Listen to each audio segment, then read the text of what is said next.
Hola Oscar.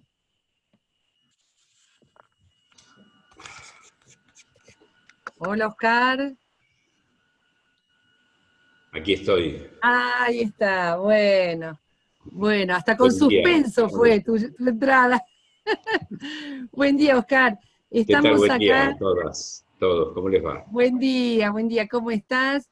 Eh, Te cuento que estamos acá presentes, Gabriela Alegre, eh, eh, Diana Guillén y Débora Giorgi como coordinadoras del curso, y las profesoras Karina Ramaciotti y Fernanda Gil Lozano, que van a ser quienes empiecen de la primera clase en el día de hoy. En un ratito va a presentar el curso, van a presentar el curso. Ahí está Gabriela Alegre, que recién la nombraba y no la encontraba.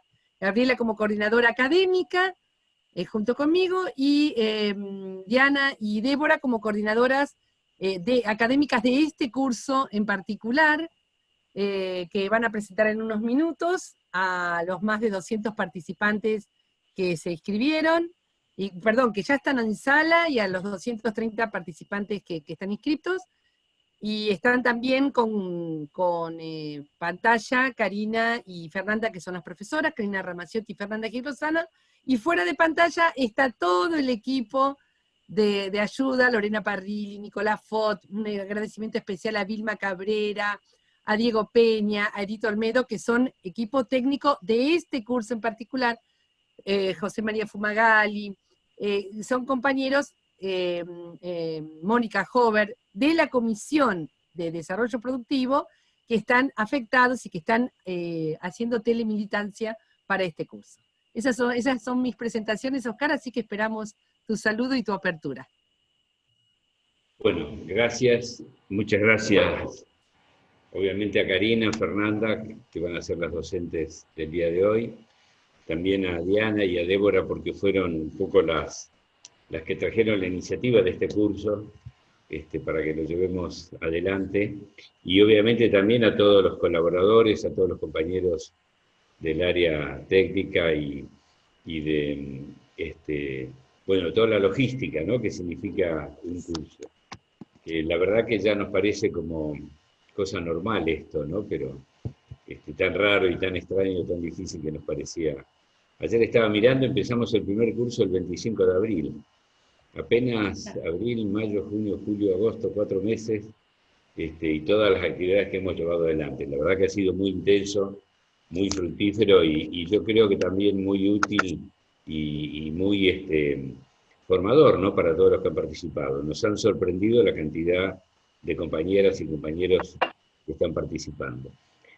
Bueno, nada, simplemente reiterar que la vocación nuestra sigue siendo la misma, reiterar que hoy tenemos obviamente la responsabilidad de gobernar la Argentina, eh, que tenemos que apoyar al gobierno, tenemos que cuidarlo, tenemos que protegerlo, tenemos que ser nosotros como una muralla frente a los ataques despiadados y feroces que hay de los medios mediáticos por un lado y los intereses económicos que han sido los responsables del desastre que nos dejaron el 10 de diciembre.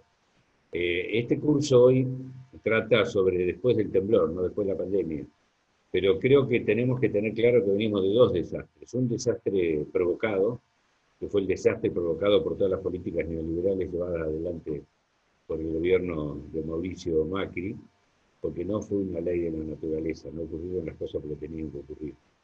Como dijo, no pasaron cosas porque pasaron, provocaron y hicieron políticas en desmedro de la industria, del trabajo, de la ciencia, la tecnología, de la educación, y construyeron un modelo solamente para unos pocos, un modelo por un lado de persecución política y espionaje, por otro lado de endeudamiento no solamente del Estado, sino de la familia, de las empresas. El otro pata fue la eh, distribución del ingreso, cómo se afectó ferozmente, y el enriquecimiento de algunos pocos, ¿no?, que se llenaron de plata. Y después de esto encima nos cayó la pandemia, este desastre y tremendo que tenemos a nivel mundial. Este curso lo que trata precisamente de analizar en la historia lo que nos ha ocurrido, bueno, ya lo van a explicar Débora y Diana mejor que yo, y también de prepararnos para la salida de este momento, y por lo menos mirar en la historia anterior qué es lo que ha ocurrido con hechos, en situaciones semejantes en la historia. Así que nada, no quiero, simplemente quería saludarlos, agradecerles nuevamente, decirles que seguimos trabajando, vamos a seguir con nuevos cursos, con nuevas actividades, y también decirles, comentarles que estamos trabajando en un proyecto muy ambicioso, que están en la Comisión de Cultura, Rita y Teresa trabajando con muchas ganas, que es en una radio que vamos a tener, Viento del Sur, la radio del Patria, que esperamos antes del fin de mes poder estar en el aire. Obviamente va a ser a través de internet, no una radio de las tradicionales históricas, pero bueno, vamos a tener también nuestra voz expresada en los medios. Así que muchas gracias nuevamente a todos, feliz curso para todos y bueno, a disfrutar de las disertaciones hoy tanto de Fernanda como de Karina. Muchas gracias y buenos días a todos y a todas. Aprovechamos, Oscar, tu saludo, que te agradecemos muchísimo. Mira, estás rodeado de mujeres, según mi pantalla. Sí. Somos todas mujeres hoy.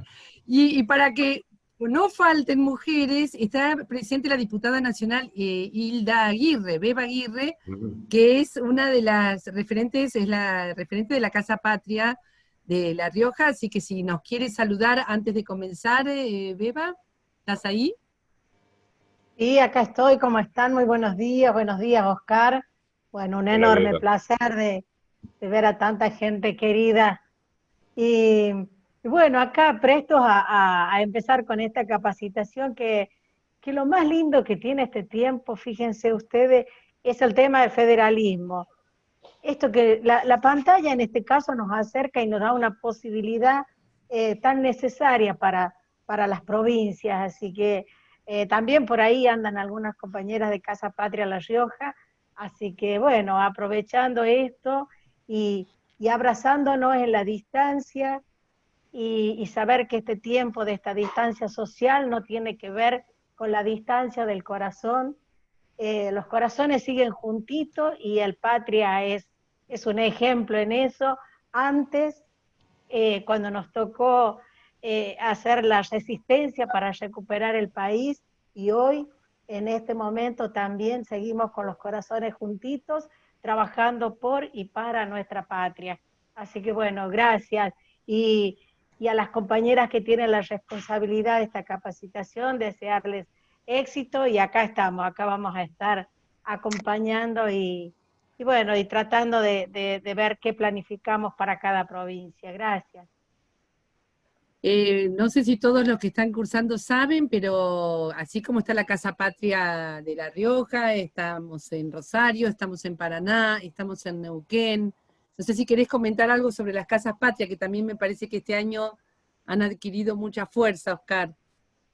No, simplemente sí decirles, tenemos, yo creo que entre las que ya están en actividad, que han sido inauguradas, que tienen sus autoridades y sus locales y sus actividades, las que están próximas a inaugurar en los cursos de las próximas semanas y fundamentalmente de acá a fin de año, creo que vamos a estar en aproximadamente 10, 12 casas patrias a fin de año en todo el país, replicando las actividades que hacemos y además dándole vida también a la actividad local, ¿no? Cursos que tienen que ver con las realidades productivas, históricas, y para,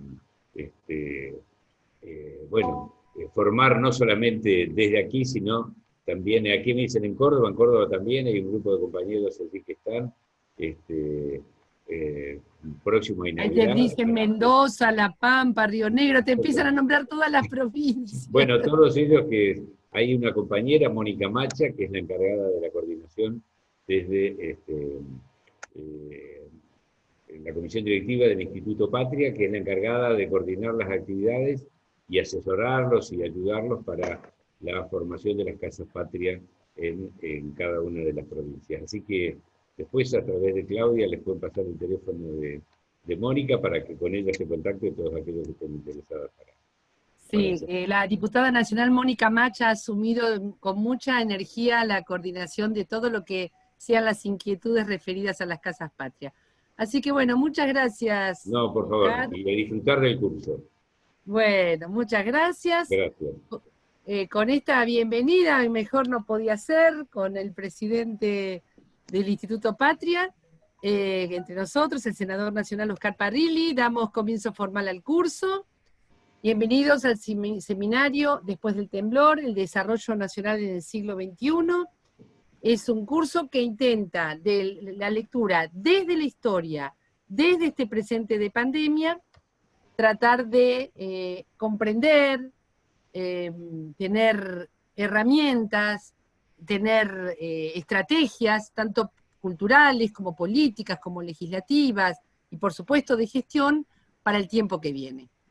En el programa ustedes van a ver que es un programa que abarca todos los campos de la acción humana, para poder entre todos tener los elementos que necesitamos desde el punto de vista sanitario, desde el punto de vista productivo, económico, de gestión del Estado, en fin.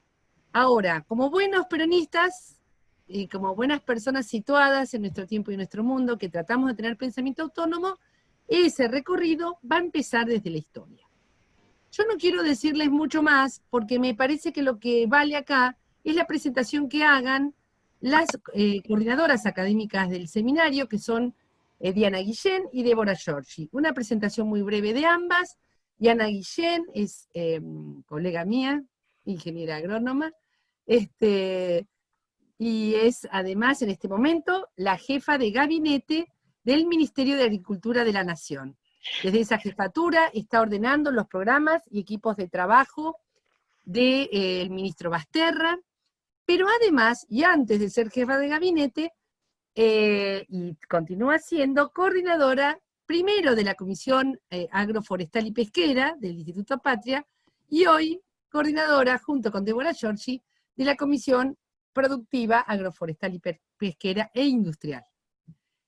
Débora Giorgi no necesita presentación, es muy conocida por todos nosotros, ella ha sido ministra de Industria de Cristina Kirchner, pero antes fue ministra de la Producción en la provincia de Buenos Aires, una referente nacional en temas productivos y sobre todo en temas industriales, coordina junto con Diana la Comisión de Desarrollo Productivo del Patria, y en este momento es secretaria de Producción, creo que es el nombre, ¿no es cierto, Débora? Secretaria de Producción de la Municipalidad de La Matanza, que les cuento, como compañera de gabinete que he sido de Débora, fuimos 2 veces compañeras de gabinete, en Provincia de Buenos Aires y luego en Matanza.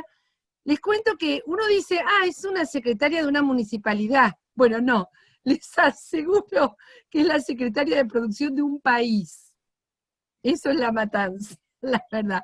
Es la secretaria de producción de la República de La Matanza. Bueno, sin más, las dejo entonces a Diana y Débora para que presenten el curso, y a las profesoras Fernanda Gil Lozano y Karina Ramaciotti. Nosotras entonces con Gabriela, Gabriela ya también la he presentado, la vuelvo a presentar, es coordinadora general de este y otros cursos junto conmigo. Nos vamos de cámara y las dejamos a ustedes dos. Bueno, buenos días a todos y a todes. En esta nueva normalidad además aprendí la palabra todes, todas, todos, todes. Este curso verdaderamente fue un curso que en cuanto a su gestión, tal como su idea primigenia, tal como lo dijo Oscar, se generó en la Comisión de Desarrollo Productivo Industrial, Agroforestal y Pesquero. Esa comisión tiene 4 coordinadores, estoy yo, está Débora, José Fumagalli y Mónica Hover, y se hizo un trabajo dentro de la comisión, que después ya en alguna de las clases va a ser explicado, que nos dio la idea de que podíamos generar un curso. Pensamos un curso específicamente productivo y se lo elevamos a Claudia y a Oscar, y ellos dijeron, no, esto es más que solamente productivo, y así se generó el seminario que están viendo ahora, de 8 clases. Las 8 clases tienen una lógica de 4 primeras clases que son más generales y 4 últimas clases que son más bien productivas. Comenzamos con la historia. Como bien dijeron varios de los participantes, necesitamos saber qué hizo la humanidad ante las pandemias. Por eso iniciamos con la historia de las pandemias juntamente. Y seguimos con qué fue lo que ocurrió en el mundo con las pandemias. Por eso la segunda clase trata justamente del sistema mundo. Y continuamos pensando qué lógica puede tener todo esto, y así llegamos a la tercera clase, que es la respuesta de los estados, cómo los estados han respondido a la pandemia, específicamente y especialmente en esta época, donde la tecnología avanza a grandes velocidades, y a veces la humanidad no logra continuar o seguir esa carrera de la tecnología. En la cuarta clase vamos a estar viendo cómo podemos imaginar el futuro, cómo se abordan los futuros, cómo con perspectiva podemos tener opciones y podemos ver alternativas, fortalezas y debilidades. A partir de la cuarta clase, de la quinta a la octava, nos vamos a concentrar en los temas productivos y en los impactos. Primero en los impactos y en los desafíos políticos, sociales e institucionales. Porque lo que ha hecho la pandemia ha demostrado claramente, por ejemplo, que el Estado es insustituible. Hemos visto en la pandemia que si el Estado no interviene, los más vulnerables son los que pagan absolutamente todos los costos que pueda llegar a tener el neoliberalismo.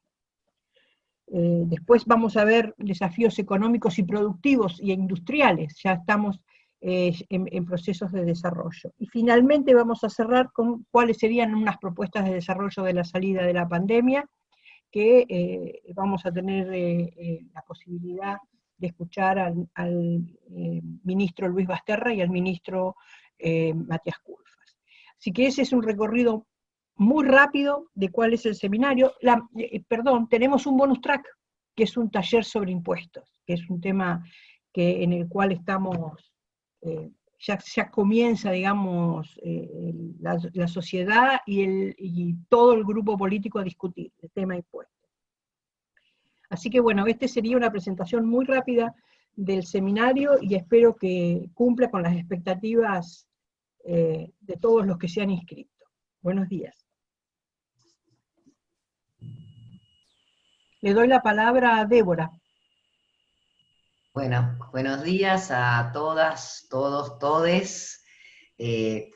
Con Diana hemos decidido repartir este inicio de curso, que realmente a mí me tiene muy, muy emocionada, muy contenta. Es la primera vez que participo junto con Diana como coordinadora, y realmente no solo creo la importancia de poner en marcha este curso después del temblor Desarrollo Productivo Nacional del siglo XXI, sino también el agradecimiento de que tantos compañeros y compañeras estén trabajando, no solamente en la preparación, sino la colaboración inmediata como docentes, y todos y todas los que nos están acompañando siguiendo el curso.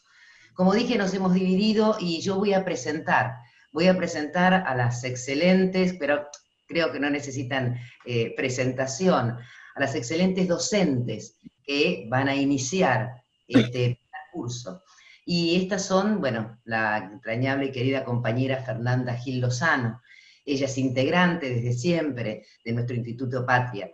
Tiene una profusa currículum como investigadora, docente, historiadora. Dirige hoy la redacción de Historias de las Mujeres en la Argentina. Fue coautora de publicaciones como Historia Latinoamericana 1700-2005, Historia Latinoamericana en el contexto mundial. Ha cumplido diferentes cargos ejecutivos, siempre en la militancia por las mujeres y por el género. Fue diputada nacional y actualmente es parlamentaria del Mercosur por el Frente para la Victoria. Realmente, bueno, muchísimas gracias y bienvenida, querida Fernanda. Luego, Karina Ramacciotti. Karina Ramacciotti, bienvenida al Instituto Patria. Realmente a lo largo de tu vida se muestra en tu trayectoria tu capacidad como investigadora, como docente. Actualmente sos docente independiente del CONICET en la Universidad de Quilmes. Es autora de publicaciones como La política sanitaria del peronismo y coautora de Crecer, Multiplicarse y la política sanitaria materno-infantil en la Argentina desde 1900 a 1960. Quisiera, antes de darle la palabra a las docentes, profundizar el objeto de este primer curso. Diana lo dejó clarísimo, es aprender desde la historia, comprender la historia, para entender el presente y poder proyectarnos en distintas acciones, abrir nuestra mente, creatividad, frente a este futuro del desafío de la post-peste o post-pandemia. En este contexto que cambian todos los órdenes, pero claramente la historia nos muestra que en varias oportunidades el ser humano ha perdido las batallas respecto a las infecciones, los virus, y que eso ha generado millones de muertes, y que eso ha cambiado justamente el desarrollo de la historia y el desarrollo de las acciones políticas, en entender esos procesos, en aprender de esos errores. Se va a tener muchas más herramientas en esta creatividad para la propuesta de estas medidas de futuro que claramente muestran una necesidad donde la salud a través de un Estado presente sea un derecho humano, imposible ya de dejar de lado por un neoliberalismo, capitalismo extremo y mezquino. Y en cuanto a Karina, su propuesta, su análisis, su estudio profundo de lo que es la institucionalidad de las políticas sanitarias, en la concientización desde el principio, desde el siglo XX, de la salud como derecho humano, las políticas sanitarias que se implementaron desde la atención de los hospitales públicos hasta la distribución de las vacunas. Y creo que en materia de vacunas y ampliación del calendario de vacunas, este instituto y su presidenta honoraria, Cristina Fernández de Kirchner, realmente marca también un hito en la historia. Así que bueno, muchísimas gracias a las docentes, les cedo la palabra, creo que es Fernanda la que va a comenzar, y bueno, que el curso se esté, como dijo Claudia, a la altura de las aspiraciones que tienen todos y cada uno que nos acompañan. Muchas gracias, muchísimas gracias, muy emocionada. Yo lo que quiero decir que con Karina nos vamos a dividir más o menos 20, 25 minutos cada una.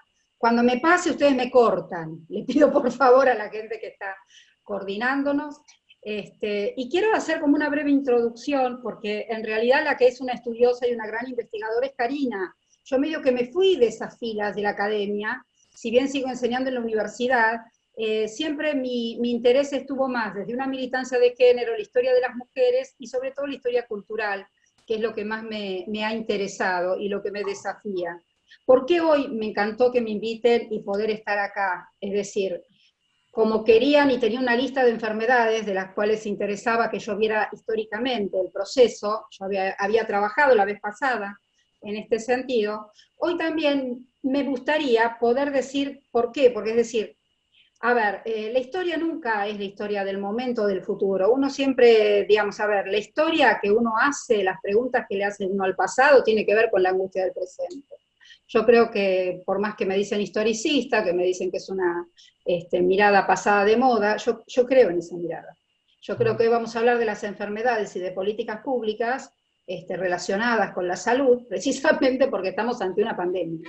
Y creo que son estas las cosas que nos llevan a mirar y a detectar otras cosas. Yo quiero hacer primero una breve reflexión sobre qué es la salud y qué es la enfermedad, porque por ahí lo damos por sentado, y no es tan fácil a la hora de decir, bueno, yo la vez pasada había hablado sobre cómo se descubrió que por ejemplo, la hidrofobia estaba en la época egipcia, cómo los leprosos estaban en la Biblia, porque uno va leyendo pasajes y muchos médicos dicen, no, esta descripción es tal cosa, pero ¿qué pasa? Es una descripción que está absolutamente atravesada por prejuicios, por miradas, por conceptos de enfermedad, que entonces hacen que uno ponga de manifiesto una cosa y no otra.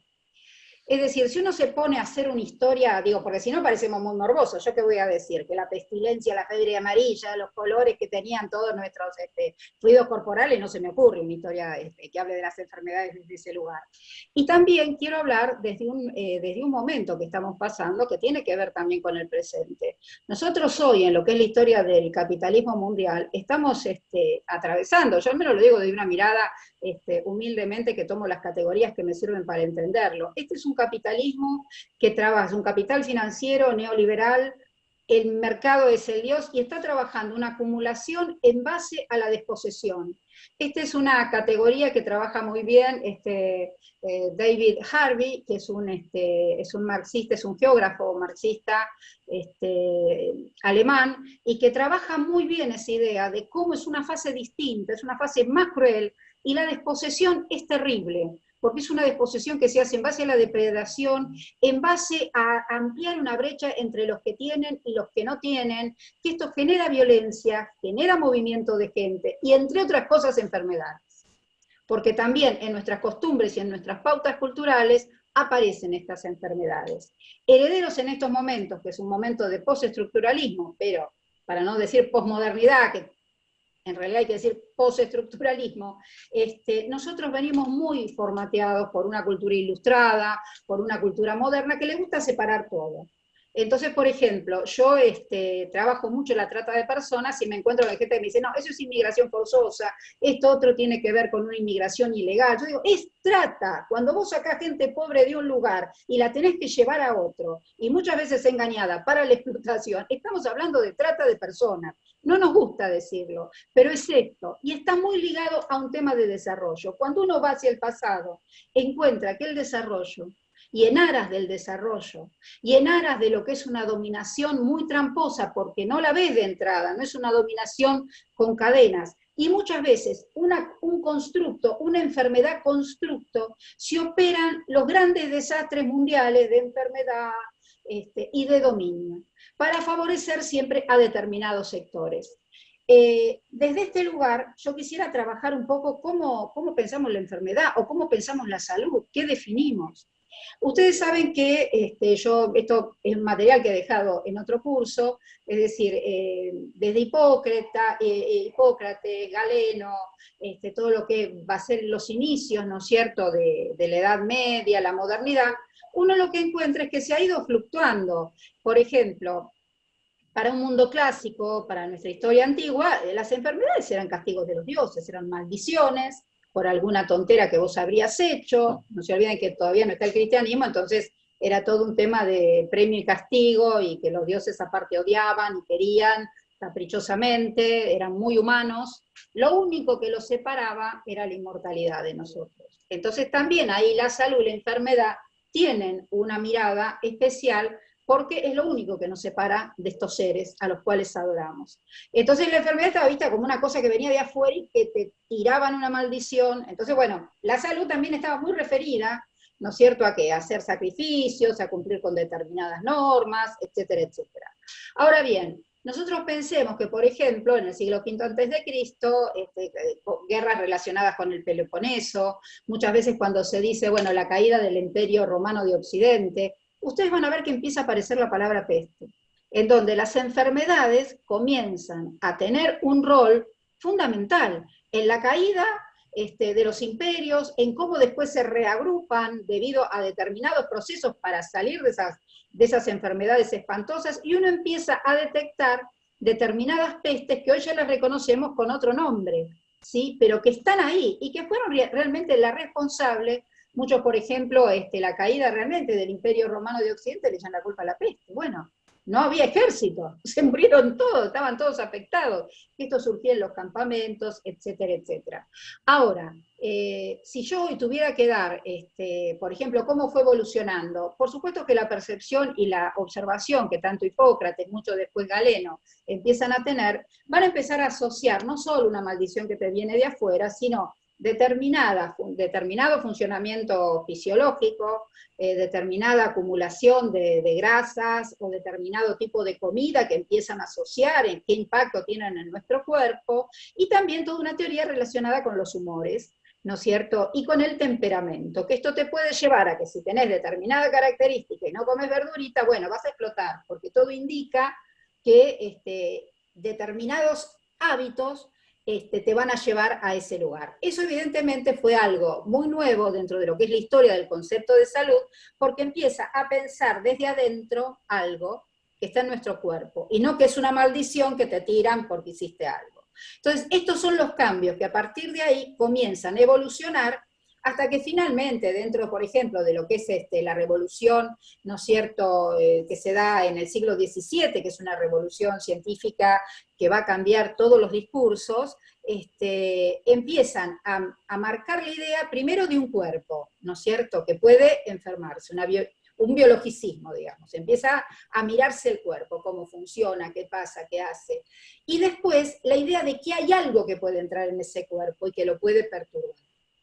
Y por otro lado, completa ese trípode, ¿no es cierto?, de dónde es que proviene y cuál es el agente en el que viaja y ataca ese cuerpo. Todo esto trabaja en un sentido muy biologicista, se va a pensar desde ese lugar. Hoy, si uno tuviera que pensar, bueno, la Organización Mundial de la Salud, ¿cuál es la definición que está dando? Yo les traje, ¿no es cierto?, una que está dando en 1987, después se han modificado algunas cosas, pero no sustancialmente, que cuando hablan de salud dice, es el proceso de variaciones ininterrumpidas que acompañan el fenómeno vital de las personas, las cuales son producidas o influidas por factores hereditarios, de comportamiento y ambientales, así como por factores o acciones provenientes de los servicios de salud. Es decir, de pensar un cuerpo, o de pensar un dios, o de pensar un trípode, ustedes fíjense cómo se ha ido complejizando. ¿A qué le llamamos salud? ¿Qué es para nosotros alguien saludable? ¿La salud es únicamente de nuestro cuerpo? ¿Qué sentido empieza a jugar nuestra psique? ¿Cómo comienza a trabajar nuestra alma? ¿La relación con los demás? ¿En dónde estamos viviendo? Y es ahí que hoy hablar de salud significa mirarla desde una complejidad y una, digamos, multicausalidad de un montón de cosas. ¿Qué interrumpe ese proceso? No es únicamente algo que te viene de afuera y así nomás. Paralelamente, los científicos muchas veces han visto, esto está comprobado, bueno, cuando agarran determinadas piedras y las estudian, paleontólogos, geólogos, de que las bacterias están en la Tierra desde hace 1,5 millones de años. No son algo de ahora, o sea, digo, bacterias, virus, protozoarios que andan por ahí, que no los vemos, existieron desde hace muchísimo tiempo. Digamos que nosotros somos los nuevos en el planeta, no las bacterias. Entonces, y siguiendo un poco quizás esta línea más Foucaultiana, uno puede decir, bueno, ¿cuáles son los dispositivos? ¿Sí? Ya que esto estuvo siempre, y ya que evidentemente algún contacto hemos tenido en algún momento de nuestra evolución, ustedes pensemos que nosotros tenemos, yo les traje un dato, miren, que es interesante, de una enfermedad, que es la tuberculosis. Hay un estudio que se hizo que se pregunta, ¿cuántos seres humanos han vivido en la Tierra? El autor estima aproximadamente, tomando Homo sapiens, ya variedad sapiens, que es 50.000 antes de Cristo, ¿sí? Desde esa época, después podemos discutir si el otro proceso de hominización lo incorporamos como parte de nuestra biota, de nuestra historia epidemiológica, pero él toma el 50.000 antes de Cristo. Entonces dice que más o menos han vivido 107.602.707, 791.000 humanos, desde el 50.000 antes de Cristo hasta el 2011. Y él dice, ¿saben cuántas muertes hubo por tuberculosis? 67.000 millones, o sea, es una barbaridad la gente que se ha muerto por tuberculosis, y todavía hoy tenemos la tuberculosis entre nosotros, por ejemplo. Entonces, una cosa que cabe preguntarse es por qué, por ejemplo, nosotros tenemos, si yo tuviera que hacer un ejercicio y decir, bueno, ¿qué se parece al COVID? Yo tendría que pensar en la peste de 1348, que empieza en China, ¿no es cierto?, a fines, digamos, 1300 empieza en China, que está relacionada con un cambio climático, el suelo en la estepa se puso muy frío en el norte de China, todos los roedores empiezan a invadir las ciudades, y a partir de ahí se desarrolla lo que nosotros conocemos como peste bubónica. Ahora, después de 50 años, los mongoles, los cruzados, el comercio, un montón de factores hacen que esa peste viajó por el mundo.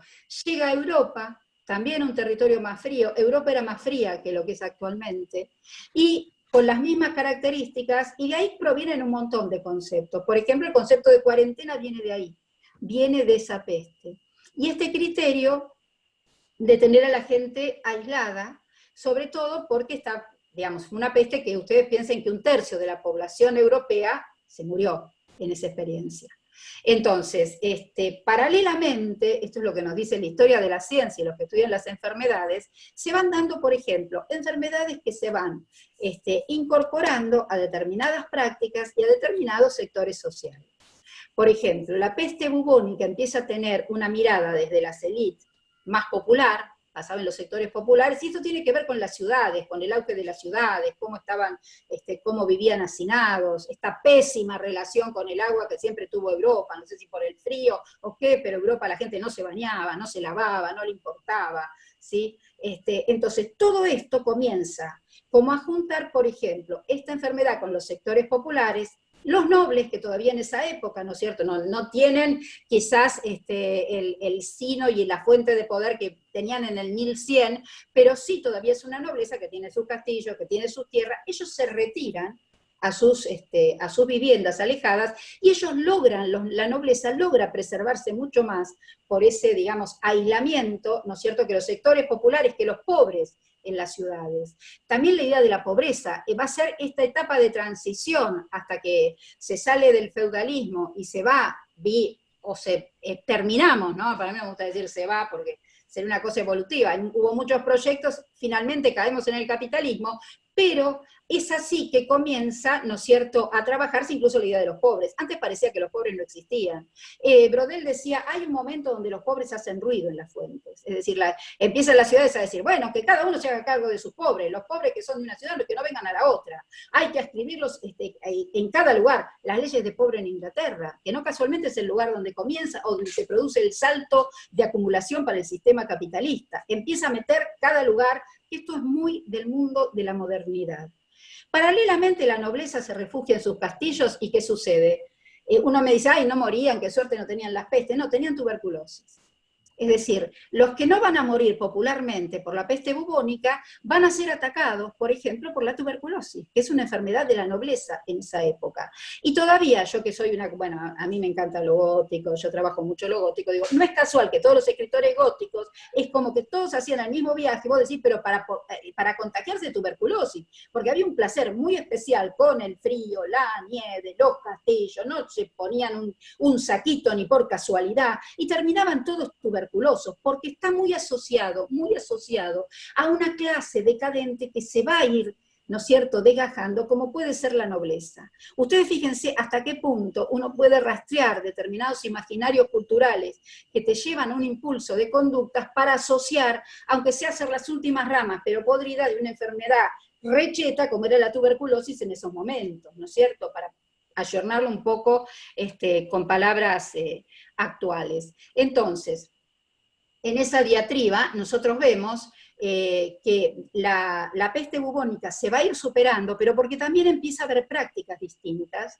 Digamos, la enfermedad no se supera hasta que aparece la vacuna, y también es una enfermedad que comienzan a aislarla, los rebrotes que comienzan, por ejemplo, atacan a las personas más desmejoradas, empieza a haber toda una observación y una mirada de ver de que, por ejemplo, si la gente no se bañaba, no comía, no tenía determinadas necesidades básicas, diríamos hoy, satisfechas, era la gente que más fácil caía ante estos nuevos brotes que continuamente están apareciendo. Por ejemplo, una vez que después de 3 largos años que Europa muere una cantidad importantísima, a los 10 años aparece otro brote, después aparece otro, y también comienzan a generarse cambios de hábitos.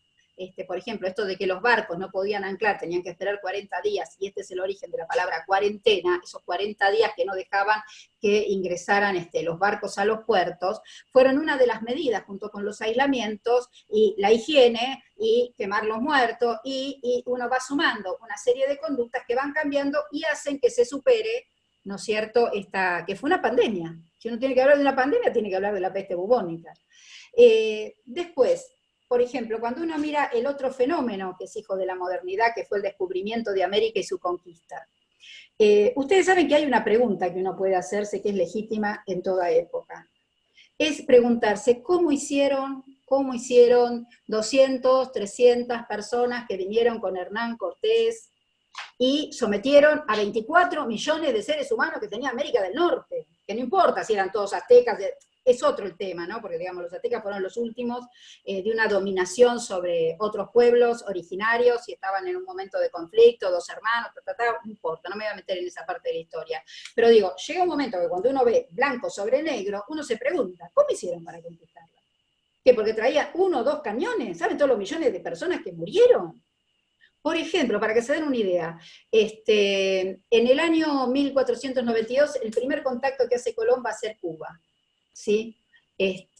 A los 100 años de ese primer contacto, Cuba pierde toda población originaria. Toda la población de Cuba es importada, vino después. Porque se murieron todos los pueblos originarios que estaban en Cuba, ¿sí? Y esto no tuvo que ver con los cañones, ni porque tuvieron un encuentro agresivo, no.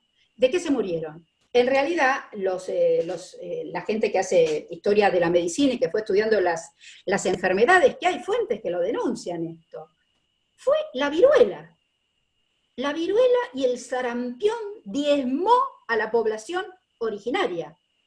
¿Por qué, me preguntarán ustedes? O incluso nos falta el nazi, que bueno, uno lo ve en los estudios, que empieza, no, la superioridad de la biota europea, pavadas, es decir, pero bueno, hay para todo. Cuando uno entra en esta historia, se encuentra con una producción interesantísima, alguna muy loca. Yo no creo que haya una superioridad de la biota europea. Lo cierto es que son poblaciones, sobre todo las europeas, que han tenido mucho contacto con África, con Asia, etcétera, etcétera. La población americana, que una de las teorías de población, por supuesto, es el estrecho de Bering, después hay otras corrientes que se estudian, pero claramente por los restos que se van encontrando fue de norte a sur el poblamiento de América, uno lo que encuentra es que cuando se cierra el estrecho de Bering, que es por donde atravesaban de Asia, la población americana queda muy aislada del resto del mundo, si ustedes quieren. Es cierto, los vikingos estuvieron en todas partes, y está claro que en Canadá, en todo lo que son esos territorios han estado, pero no fueron portadores ni llevaron las pestes que sí empezaba a traer España, en un momento en que ya el pueblo europeo estaba más acostumbrado a la resistencia por antiguos contagios, etcétera, etcétera, y sabían qué cosas tenían que hacer y qué no. Muchas veces cuando uno empieza a ver todo este tema de la conquista, y aparte como ganaron ellos, claramente, a nadie le gusta ponerse a decir, bueno, los europeos sabían perfectamente lo que hacían. Entonces dicen, no había guerra biológica, ese es un concepto moderno. No, la guerra biológica existió de tiempos inmemoriales. Cuando, por ejemplo, una de las fortalezas que va a ser atacada, ¿no es cierto?, por mongoles y por gente, bueno, que estas peleas eternas que había por Medio Oriente y en el Mar del Norte, etcétera, etcétera, ¿qué hacen? En vez de catapultar con esas catapultas o fuego o grandes piedras, tiraban cuerpos de gente con peste bubónica. Es decir, se sabía perfectamente que vos tirabas cuerpos que habían muerto de peste bubónica y lo que ibas a hacer era matar a la gente que estaba resistiendo el asedio en una fortaleza. Cuando llegan los españoles, y Hernán Cortés sobre todo, después de la Noche Triste, y cuando él desobedece las órdenes, no nos olvidemos que América aparte no es que venía la crème de la crème, o gente, venían los segundones, venía gente que venía a hacerse la América, digamos, desde todo punto de vista, o volvía con plata, o tenía una vida espantosa. La ley de mayorazgo siempre hacía que el que tenía la herencia, el que se hacía cargo de la herencia era el hijo mayor.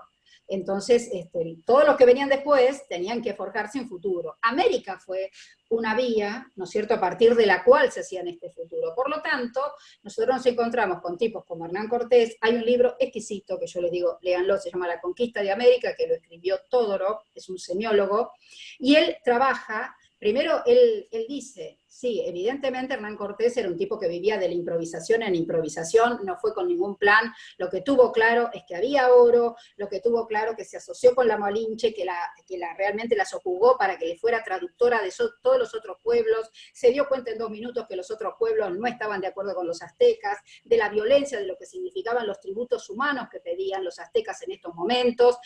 Los aztecas no tienen mejor idea que darle un montón de oro para que se vaya, él vio oro, abrió los ojos, dijo acá, me quedo, quema las naves y avanza.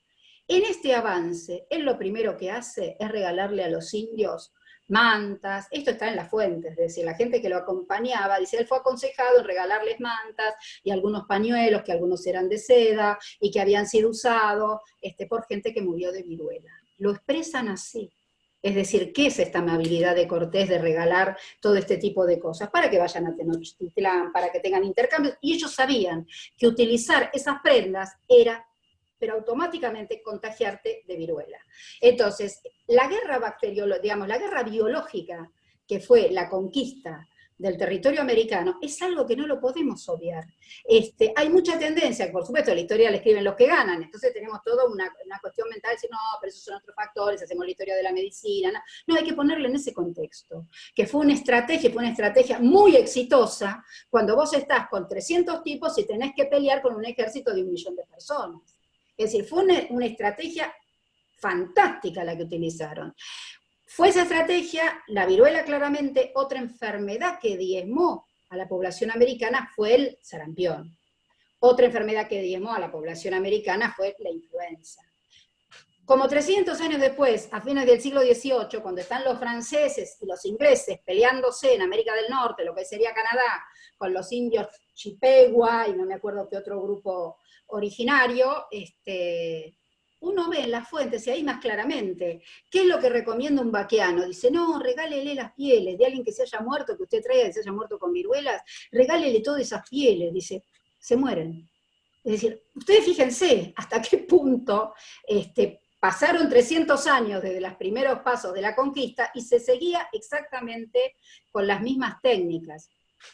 Por otro lado, yo les dejé en la bibliografía a Sheldon Watts, que a veces, bueno, qué sé yo, mucha gente dice, es un paranoico, es conspiracionista. Miren, es un historiador inglés, léanlo, que tiene una data maravillosa sobre cómo se armó el imperio inglés, en donde la malaria y la fiebre amarilla fueron agentes, pero socios de todas las conquistas que estableció el imperio británico. Y cómo Inglaterra trataba a la gente con cólera, una cosa era Londres y otra cosa era lo que hacía en la India. Dos políticas totalmente distintas. Y cómo, en base, otra de las consecuencias que tuvimos que sufrir como territorio americano, fue después de la diezma, que significó a partir de las enfermedades, por supuesto que los malos tratos, yo eso no voy a decir que no pasó, por supuesto que pasó, pero este socio que fueron las enfermedades, ¿qué pasó en América? En América siempre había tierras para repartir, porque lo que sobraba eran tierras. ¿Qué era lo que faltaba en América? Personas que trabajen la tierra, porque habían sido diezmadas. La verdad, por más que se trabajó con la Mita, el Yanaconazgo, todas instituciones que ya estaban en la época precolombina, se necesitaba más gente. Entonces, consecuencia de la conquista fue la esclavitud. Fue toda la producción esclavista que se hizo con gente que se extraía del continente africano y llegaba al continente americano. Todo esto, primero los ingleses, hasta que se acordaron que los ingleses vieron que cuando ellos empiezan en Manchester a desarrollar todo lo que es el salario y comienzan con otro tipo de explotación, ahí recuerdan que los negros son personas y empiezan a prohibirle a toda Europa, en esos momentos los portugueses y holandeses, que dejen de traficar gente, que es muy terrible. Bueno, lo hicieron, digamos, después de que ellos se cansaron y ya cuando habían estado en otra fase, no sé, ahí dijeron, bueno, no, nos van a hacer competencia, nosotros tenemos que pagar y ellos tienen como el trabajo gratis. Entonces, se acordaron, bueno, ahí empiezan las actas, 1807, 1800, bueno, no importa.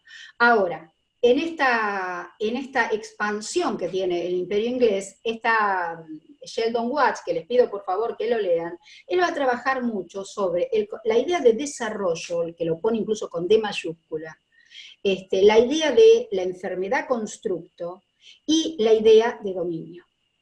Él dice, todas estas gentes que eran traídas de la costa africana, ustedes saben que cada 10 personas que traían de África llegaba una. por las condiciones de hacinamiento, escorbuto. Saben que los barcos se cargaban horizontalmente, a los negros los traían así, uno encima del otro, llegaban muy pocos después de esa travesía. Entonces, él lo que dice es que ya los ingleses en África ya habían hecho, digamos, ya había malaria, ya había un montón de enfermedades, y lo que hacen es, todas esas enfermedades que se desarrollaban ya en África, comienzan a desarrollarse en todo lo que es la India, sobre todo, perdón, la India ya la tenía, el Caribe, ¿sí? En todo lo que son las costas americanas. Y que también, socio maravilloso de todo lo que fue esa avanzada dentro de lo que es la enfermedad. ¿Cómo estoy con el tiempo? Perdón, que me distraje.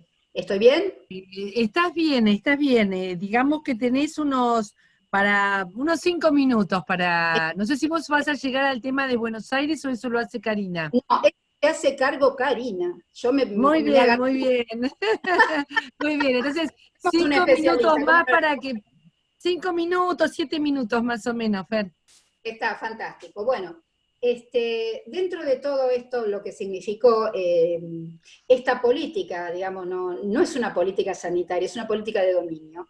Sheldon Watts lo une mucho a todo lo que es la idea de desarrollo. Y en esto quiero 2 minutos. Es decir,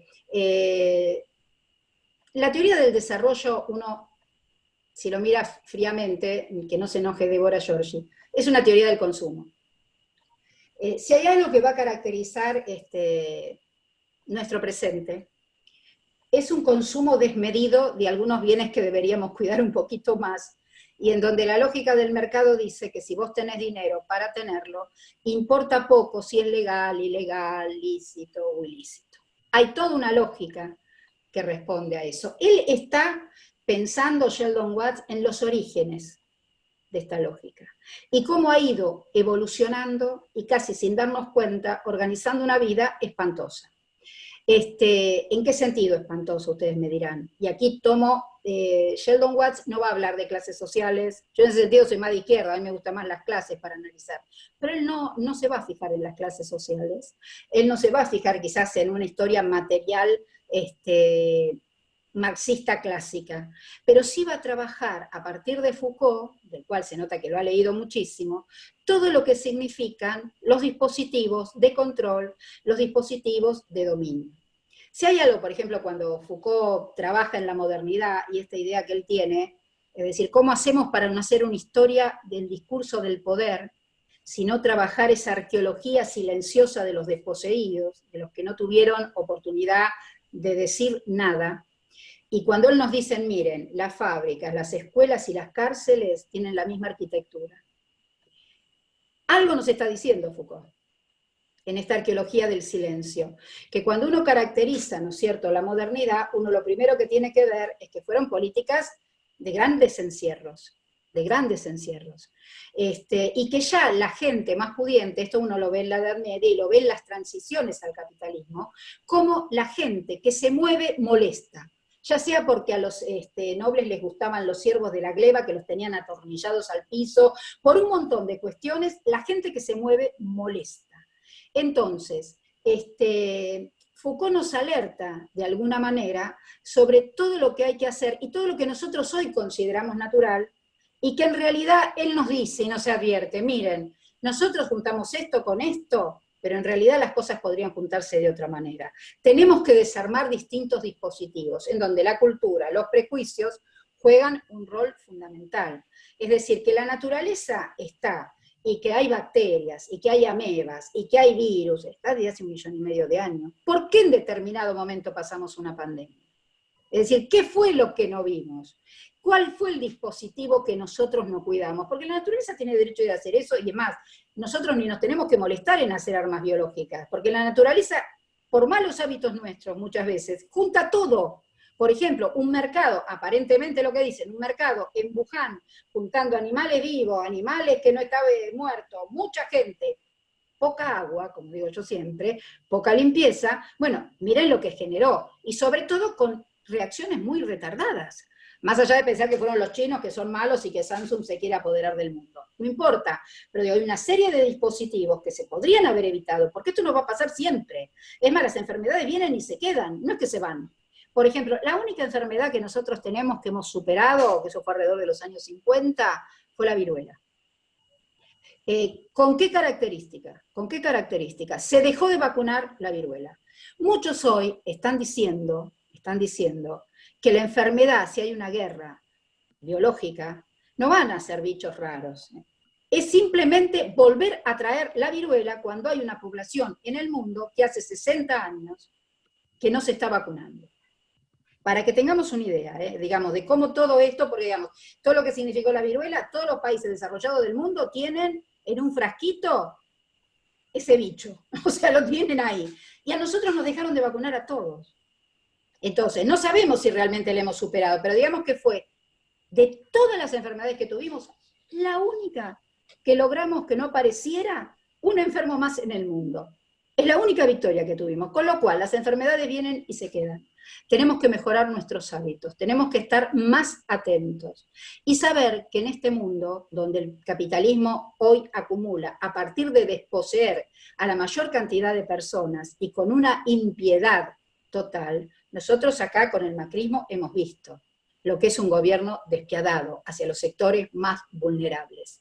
Les importa nada. Yo en Ciudad me canso de verlo y la gente lo sigue votando. Bueno, las anteojeras culturales son enormes. Parece que si tenés ojos celestes tenés derecho a hacer un montón de cosas. Ahora, se trabaja sobre una sedimentación de asociaciones en donde nos parece que hay determinados colores lindos y otros feos, etcétera, etcétera. Son complejas esas asociaciones.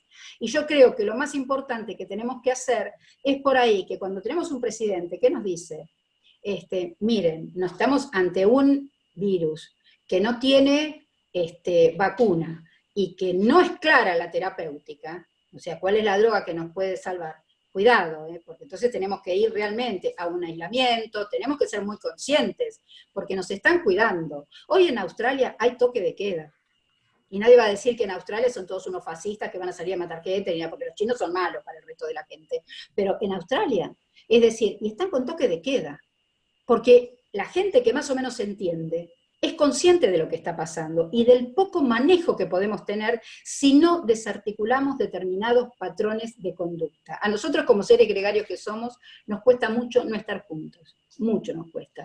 Pero hoy este virus nos está pidiendo que nos aislemos, nos está pidiendo que responsablemente no tengamos, que dejemos algunas costumbres. Es por un tiempo, es hasta que salga una vacuna, pero es un tiempo prolongado. Esto lo traigo a colación porque creo que si no podemos, para tanta producción de teoría, yo realmente leía a Sheldon Watts, lo leía a Foucault, y digo, está bien, más allá de este capitalismo, más allá de que yo también leo eso, yo digo, ¿cuántas cosas hay que este mundo de la modernidad nos ha dejado, que nosotros no sabemos y que no estamos desmontando bien? Foucault trabaja con un libro de un cuento de Borges que es una especie de alfabeto que se hace, pero no A, B, C, D, D, sino a ver qué persona está cerca del emperador a la hora de que se sienta a la corte. Entonces arma un esqueleto, digamos, todo el abecedario que él arma es totalmente distinto, porque entonces el perro pasa a ser importante porque está muy cerca del emperador, y una persona no es tan importante porque está lejos del emperador, y el diagrama que hace de ese diccionario no tiene nada que ver con un diccionario nuestro. Ahora, le servía mucho a los chinos de esa época, porque entendían cuál era la lógica de los lugares, etcétera, etcétera. Y me parece que hoy, más allá de la vacuna, y ojalá que salgan vacunas pronto, yo lo que quería era decir de que no despreciemos los consejos que nos está dando la gente que sabe. ¿Sí? No los despreciemos, y entendamos que estamos todos sin entender todavía por qué esto es una pandemia. Y no pudimos frenarla antes. Se podría haber frenado, pero no lo hicimos. Nada más. Muchas gracias. Gracias, muchas gracias. Fernanda, se escuchan los aplausos ahí en el chat, después seguirlo al chat porque te dicen cosas muy lindas. Te dicen cosas muy lindas, te queremos mucho, Fernanda, y aprendemos mucho con vos siempre. Ahí gracias. Preguntan si los libros están, después le voy a pedir a Vilma que bueno, entonces seguro que están. Karina, adelante, contanos sobre, creo que vos nos traes un poquito más aquí, ¿no? A la Argentina. Exacto, adelante. Exacto. Bueno, primero, muchísimas gracias por esta invitación y por acercar la historia a públicos más amplios. A veces la historia profesional, académica, está un poco alejado de los ámbitos políticos, muchas veces por los propios historiadores y otras veces por los propios políticos, que están, ¿no?, como muy ávidos de la coyuntura y quizás desatienden las cuestiones de explicaciones de otras profesiones como es la historia. Así que agradezco particularmente esta invitación, en un momento muy particular donde estas temáticas que vienen teniendo en la Argentina una trayectoria de muchos años de investigación, cerca de 20 años se han renovado los estudios vinculados a historia de la salud y la enfermedad, y ahora han tomado un interés particular por el presente. Y acá retomo nuevamente lo que dijo Fernanda, en torno a que las preguntas que uno se hace del pasado, sin lugar a dudas, tiene que ver con las cuestiones que nos interpelan desde el presente. Y desde allí quiero retomar primero mi propio interés por la historia de la salud y la enfermedad, que tiene que ver con un presente, el presente de los años 90, ¿sí? Los años 90, donde había una fuerte discurso neoliberal, en donde se posicionaba lo privado por sobre lo público. Mi padre cae muy enfermo en un hospital público, el Hospital Argerich, ¿sí?, de la ciudad de Buenos Aires. Las voces, ¿no?, de los ámbitos donde la sociabilidad de él se movía, lo empujaban a que tenía que sí o sí ir a un hospital privado, porque lo privado supuestamente era mejor que lo público. Bueno, no había forma de ir a lo privado por obvias razones, y él tuvo un excelente tratamiento, ¿no?, que le dio mucha calidad de vida y mucho bienestar dentro de la patología que tenía, en un hospital público. Y ese fue mi interés por la historia, ¿no? ¿Cómo puede ser, ¿no?, que un hospital público con tanta trayectoria quedaba desprestigiado frente a un discurso y una ola en donde lo privado se posicionaba mejor que lo público? Ese fue el interés inicial por mi tema, que me llevó a analizar cuándo se había iniciado una tradición en lo público y un derecho sanitario ampliado en la sociedad, ¿sí? Y quería contar esto por esto que dijeron previamente, donde el presente condiciona lo que uno investiga en el pasado y el interés que tiene por el pasado.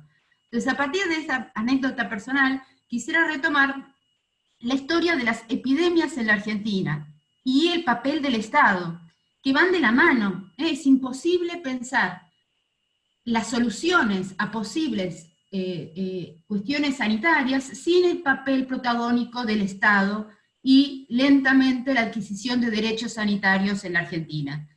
Un parteaguas en la historia argentina tiene que ver con la fiebre amarilla, ¿sí? La peste, retomando este término que era muy común desde la antigüedad, como señaló Fernanda, la peste de la fiebre amarilla, ¿sí? No era la primera vez que en la Argentina venía pestes de cólera o fiebre amarilla, que eran las más habituales que se sucedían en el Río de la Plata. Pero la de 1871 va a quedar en la memoria de la sociedad.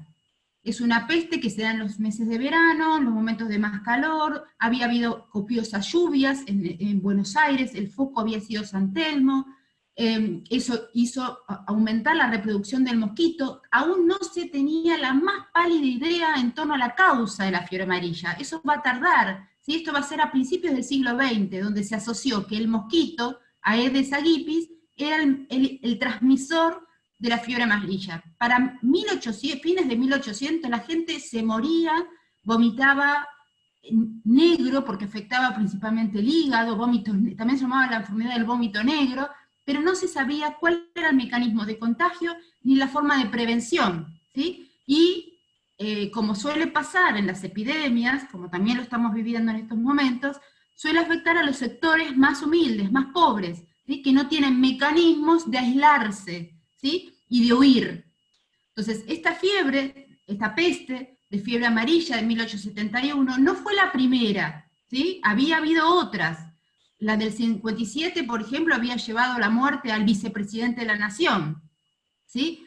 Pero esta ha quedado en la memoria. ¿Y por qué? Porque hay un cuadro, ¿sí? El cuadro de Blanes. Yo lo voy a mostrar, a ver si la tecnología me ayuda a mostrar este cuadro. Es un cuadro de Juan Manuel de Blanes, que se llama Un episodio de la fiebre amarilla, que tuvo un éxito inmediato. Este cuadro se expuso a fines del 71. La peste del 71 fue a principios, fueron los primeros 6 meses del año, que se llevó el 8% de la población porteña, repito, en el barrio de San Telmo. Los sectores adinerados pudieron huir, ¿sí?, a sus casonas, siempre buscando las zonas cercanas al río, el Río de la Plata, Tigre, Vicente López, Recoleta, ¿sí? Iban aislando, y ahí se fue expandiendo la ciudad de Buenos Aires hacia el norte, y el sector sur quedó ligado a los sectores más humildes que no tenían las estrategias de poder huir, ¿sí?, para buscar el aislamiento,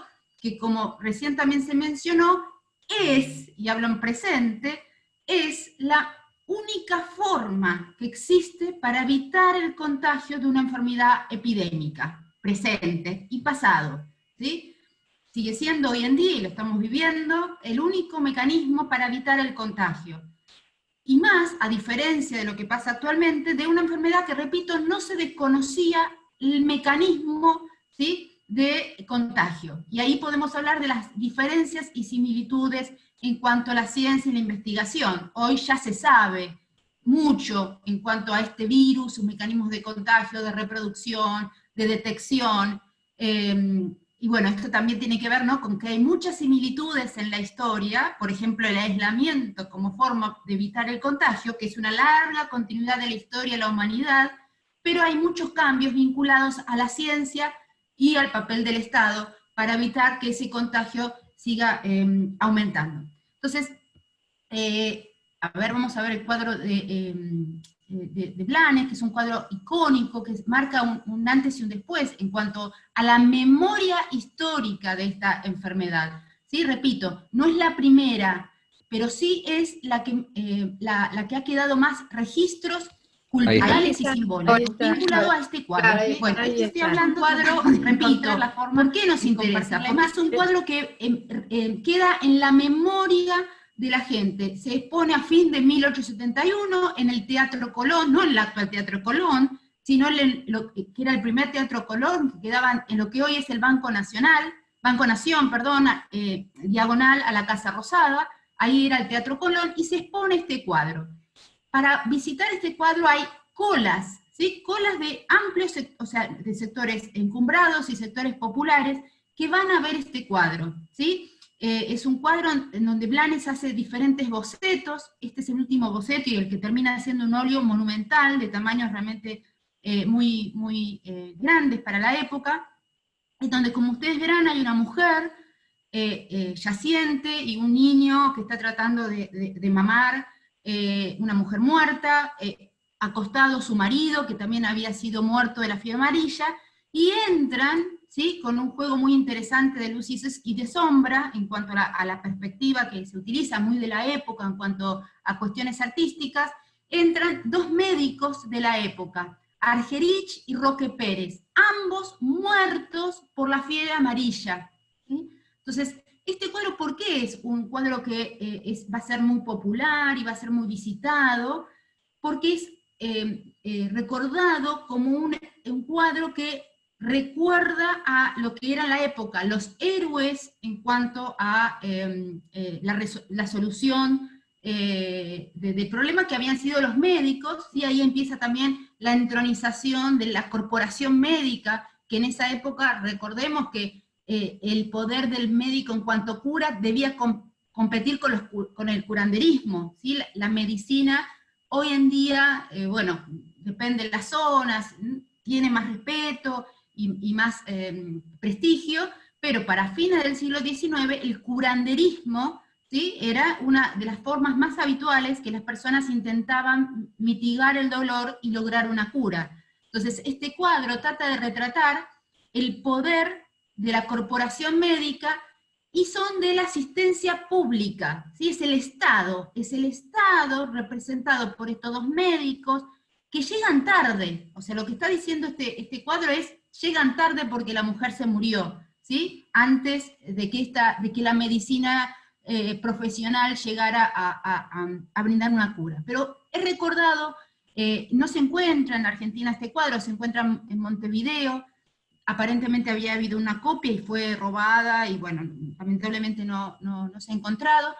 Es un cuadro que en la época es interesante, que tuvo muchas críticas por los referentes artísticos de la época, y después es un cuadro icónico, ¿sí? Es un cuadro muy representativo de la historia del arte de la Argentina, y en la historia de la salud marca un antes y un después, porque no es casual que luego de esta fiebre amarilla, ¿sí? 1871, a los pocos años, 1880, se crea el Departamento Nacional de Salud Pública. ¿Sí? ¿Qué es el Departamento Nacional de Salud Pública? Es el Estado que toma las riendas para resolver los problemas, para evitar el aumento del contagio. Buenos Aires había sufrido una gran inmigración y no tenía agua potable, faltaban alcantarillas, esta fiebre y las muertes que se acumulaban en las calles demuestra que el Estado tiene que hacer algo en cuanto a la resolución de problemas. Por ejemplo, rápidamente se crea un cementerio, ¿sí? Lo que es actualmente el cementerio de la Chacarita, que llamaba el Cementerio Sud, que ¿por qué se elige la Chacarita? Porque era un barrio lejano para esa época, de San Telmo, Chacarita, era lejano, y esto supuestamente evitaba el contagio de las enfermedades. Se crea un tren de la muerte, así se denominaba, que les voy a mostrar ahora un óleo que también hay del tren de la muerte. Ya vamos a verlo. Acá está, ¿ahí lo ven? ¿Se ve? Sí. ¿Sí? Sí, sí. Bueno, el tren de la muerte, como ven en se llama así el cuadro, el tren de la muerte, durante la fiebre amarilla, trasladaba los cuerpos, si logran ver la imagen, ¿sí? Son cuerpos yacientes en los vagones del tren, y entonces rápidamente trataban de trasladar los muertos de San Telmo a la Chacarita, ¿sí? ¿Por qué? Porque las iglesias, que eran los lugares donde se enterraban a las personas que fallecían, no daban abasto, ¿sí? Entonces, las epidemias trastocan las costumbres, y esto lo vemos actualmente, ¿sí? Trastocan las costumbres de la muerte, trastocan las costumbres cotidianas. En la fiebre amarilla no alcanzaban los alimentos, los mataderos dejaron de funcionar porque la gente que trabajaba había sido atacada por la misma peste. Entonces, estas cuestiones, otra vez, vemos las largas continuidades, ¿sí? El trastocamiento de las costumbres y la incertidumbre que genera una epidemia, una peste, une a la humanidad en todos sus tiempos, ¿sí?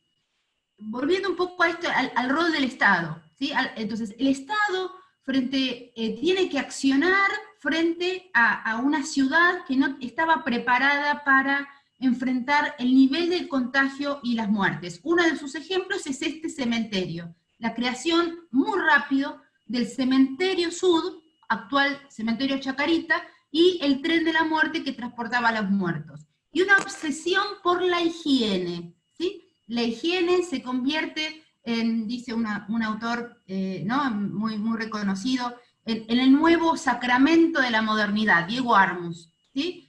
Un historiador argentino experto en estas temáticas. Entonces, la higiene se convierte en el nuevo credo, y una suerte de obsesión. Y acá les voy a mostrar otra imagen muy linda de la revista Caras y Caretas, que verán ahí a Wilde, ¿sí? que es este que está acá, y a Sarmiento, ¿sí? Limpiando las calles de la ciudad de Buenos Aires y dejando atrás a la muerte, ¿sí? La muerte supuestamente es dejada atrás por la higiene, ¿sí? Y atrás verán que hay verde, a mí esta imagen realmente me encanta, porque bueno, es muy representativa de este ideal higiénico que hoy vuelve a estar presente, otra vez, una larga continuidad. La idea de la higiene, el lavado de manos, ¿no? y esta insistencia para evitar el contagio radicado en la higiene, y el aire libre y el verde como un supuesto elemento que evitaría el contagio, ¿sí? Esto también lo estamos viviendo hoy en día. Hoy en día los especialistas recomiendan que si salimos estemos al aire libre, porque supuestamente el aire libre no sería un foco de contagio como en los lugares encerrados.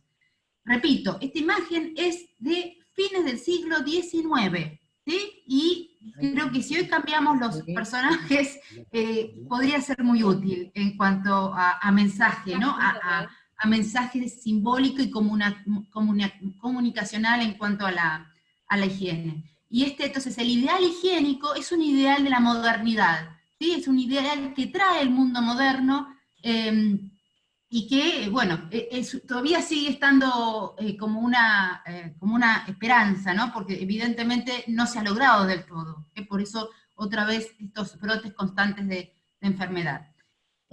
Volviendo entonces al tema del Estado, en 1880 se crea el Departamento Nacional de Higiene, y ese Departamento Nacional de Higiene empieza a implementar medidas de desagües, cloacas, higiene.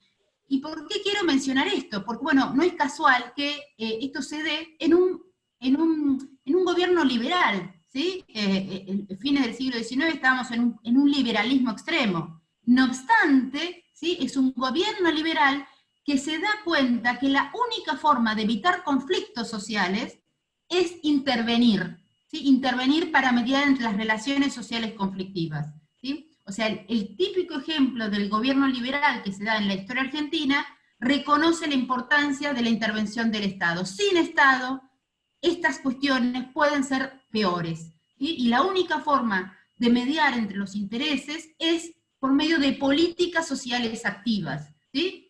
Este es un ejemplo: el Departamento Nacional de Higiene, las obras de desagüe, alcantarillado, obras públicas, obras sanitarias.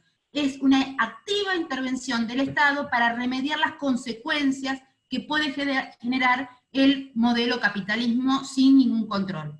Ahí también tenemos, ¿no? Depende del momento de la historia, esta intervención del Estado fue más o menos activa. Otra enfermedad, me perdí con el tiempo, obviamente. ¿Me dicen, por favor, cómo estamos? Vas bien, tenemos unos 10 minutos, si te parece. Dale, perfecto. 10 minutos, bien. ¿Sabés qué? Te comento, Karina, el tiempo que restante es para las preguntas, o sea, sí, cuanto antes pueda cerrar mejor, pero 10 minutos está muy bien. Perfecto. Vinculado a esto del Estado y las características federales de nuestra Constitución Nacional y de nuestra organización de país, quería mencionar otra epidemia que es interesante, que es la gripe española del 18, ¿sí? Que no se origina en España, se origina en Estados Unidos. Se la llama española porque allá, en España, es donde se da a conocer este nuevo virus que afecta a la humanidad. Se cree que en el mundo entero murieron entre 20 y 50 millones de personas, ¿sí? O sea, es más letal que la Primera Guerra Mundial. Pero la característica de esta gripe española es que en la Argentina llega tarde, y esto es muy interesante vinculado, que no pasa lamentablemente con el coronavirus. Algunas voces decían que podía llegar a ser. ¿Qué pasa? La gripe española en la Argentina llega en la primavera, ¿sí? Entonces eso hace que el nivel de contagio de esta gripe, la gripe española, sea menor, ¿sí? Y afecte en forma muy desigual a las provincias argentinas. Por ejemplo, el nivel de mortalidad en Capital Federal es leve, es muy reducido, y totalmente diferentes en Salta, donde tiene los mayores niveles de contagio la gripe española. ¿Por qué? Y acá me quería detener. ¿Por qué? Otra vez por el Estado. Porque para 1918, ¿sí? Buenos Aires tenía es el momento que se considera una expansión en cuanto a construcción de hospitales, en cuanto a la creación de una estructura sanitaria ampliada. Esa estructura estatal y esa oferta sanitaria más de avanzada que tiene Buenos Aires hace que la gripe española en Buenos Aires tenga muy pocos casos muy leves y con bajos niveles de contagio. En cambio, en Salta, en la provincia más al norte, en donde para los años 20 había un fuerte interés de los sectores principalmente vinculados a la producción de azúcar, que operaban, influían para evitar que se retengan los impuestos y haya una inversión en estructura sanitaria, ¿no? Bueno, ese sería otro tema muy interesante, que es muy típico del noroeste argentino. Había una estructura hospitalaria muy precaria, ¿sí? Muy ínfima. Y esto hizo que los niveles del contagio de la enfermedad fuera muchísimo más alta en el noroeste argentino que en Capital Federal. Y acá, una vez más, tenemos algo que actualmente también lo estamos viendo, que es la característica del federalismo en cuestiones de materia sanitaria, ¿sí? Cómo hay la autonomía que tiene cada provincia en cuanto a cómo erradicar las enfermedades, está en un lugar prioritario, ¿sí? Y lo vemos actualmente, ¿no? Las decisiones que hay en las provincias de abrir o cerrar, aumenta o detiene el nivel de contagio, ¿sí? Hay casos en esta epidemia que son realmente, bueno, van a hacer análisis en lo que llamamos la pospandemia, sin lugar a dudas, casos como Chaco y Corrientes, ¿no? Chaco, como el nivel de contagio es un foco actualmente muy severo, y Corrientes, que está dividida por un río y un puente, prácticamente no tiene casos, y está en una fase muy abierta en cuanto a niveles de contagio. O Jujuy, ¿sí? Que Jujuy en un primer momento estaban los shoppings abiertos, la gente paseando por la ciudad y tomando cerveza, en fin, y ahora, bueno, volvieron a aumentar los casos, ya poniendo en un nivel altísimo de contagio, y está peor que el AMBA en proporción, ¿no? No en cantidad, sino en proporción de contagio. Entonces, esto también tiene que ver con la estructura federal de la Argentina, y cómo el Estado central puede o no intervenir para mitigar las consecuencias. Tanto en Chaco como en Jujuy, el Estado central, debido a la situación crítica que está pasando, envió a refuerzos de personal de salud para evitar la catástrofe, el caos.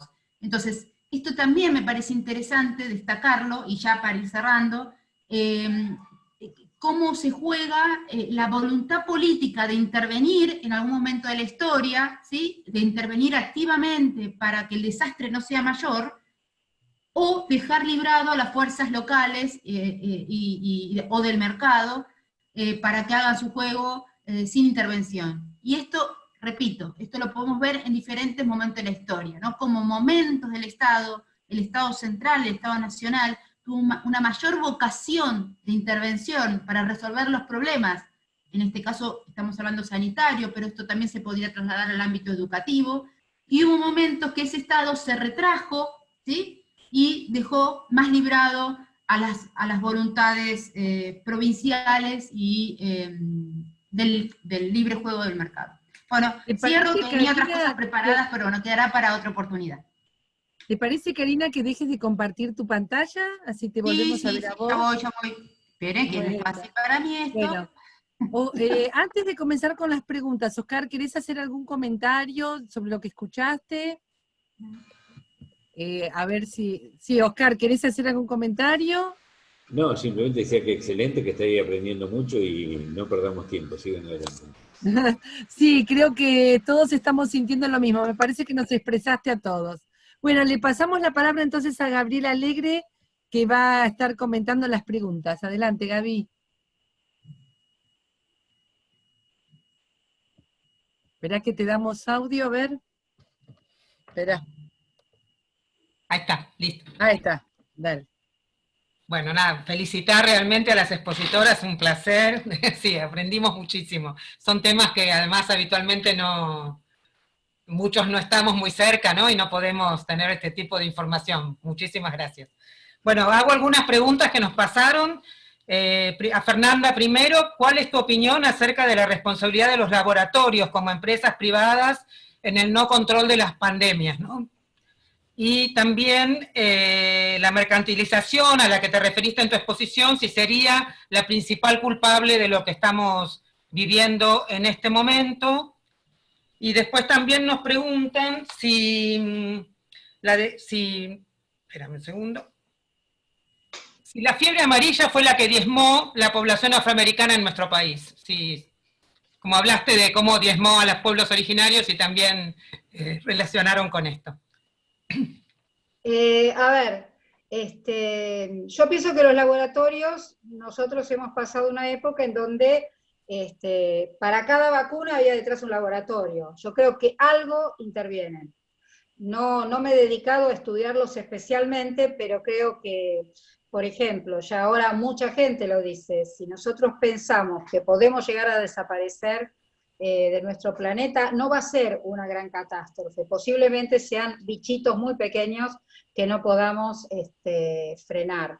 En ese sentido, yo creo que los laboratorios guardan todo este tipo de virus, entonces no es ciencia ficción, me parece que hay una responsabilidad y que quizás cuesta verla, pero está, yo creo que son un actor importante a tener en cuenta. La otra pregunta tenía que ver con la fiebre amarilla y porque, digamos, la población originaria fue muy diezmada y sobre todo por cuestiones pulmonares, sobre todo. Por eso digo la tuberculosis, por eso también la viruela, la fiebre amarilla también, digamos, son poblaciones. Lo que pasa es que la población de afrodescendientes, África ya había tenido esa experiencia. No fue tan letal como, por ejemplo, la viruela y el sarampión y la influenza. Eso es lo que yo he leído, al menos, lo que he podido ahí meter en mi cabeza. Había otra tercera, pero no me acuerdo.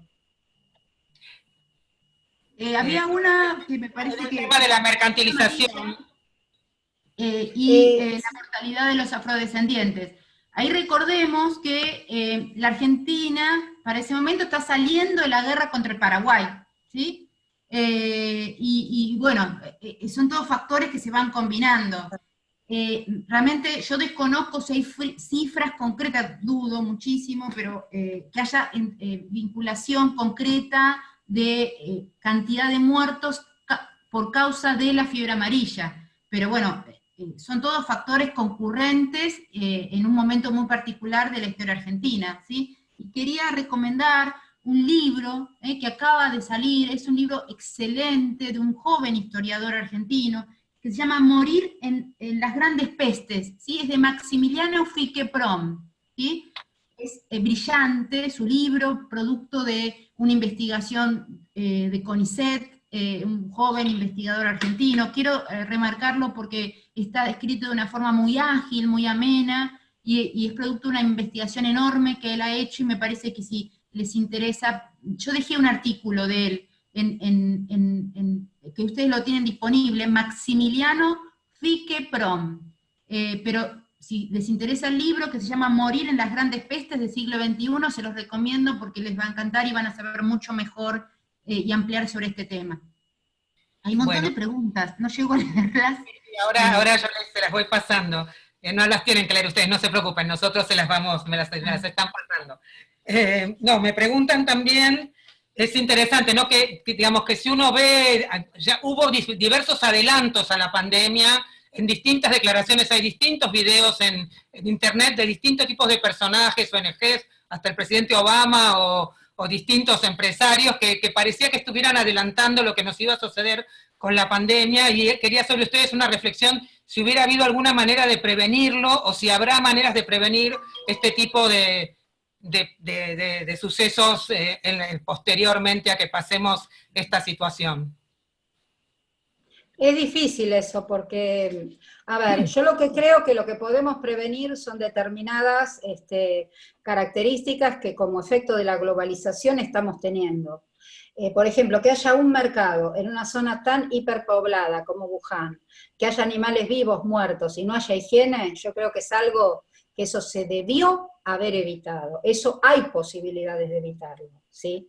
Yo creo que tenemos hábitos que son producto muchas veces de esta inmediatez. ¿Qué quiero decir con esto? Yo, por ejemplo, cuando fue el tema de la pandemia que se anunciaba el aislamiento social, bueno, nuestra cuarentena porteña, yo fui al supermercado y vi la gente, por ejemplo, comprando cantidades de arroz, pero era una familia de 4 personas. Yo digo, pero ¿cómo van a comprar 40 kilos de arroz? ¿Pero qué les pasa? Una cosa vos decís, pero vas a tener arroz hasta para, no sé, te vas a bañar en arroz. ¿Qué es lo que, por ejemplo, estas cosas compulsivas? Yo, ojo, me pongo en el centro de la escena. Yo soy me encanta ir a las librerías. Yo a veces me compro 10 libros. De esos 10 libros, con toda la furia, leo 4. ¿A qué me compré los otros 6?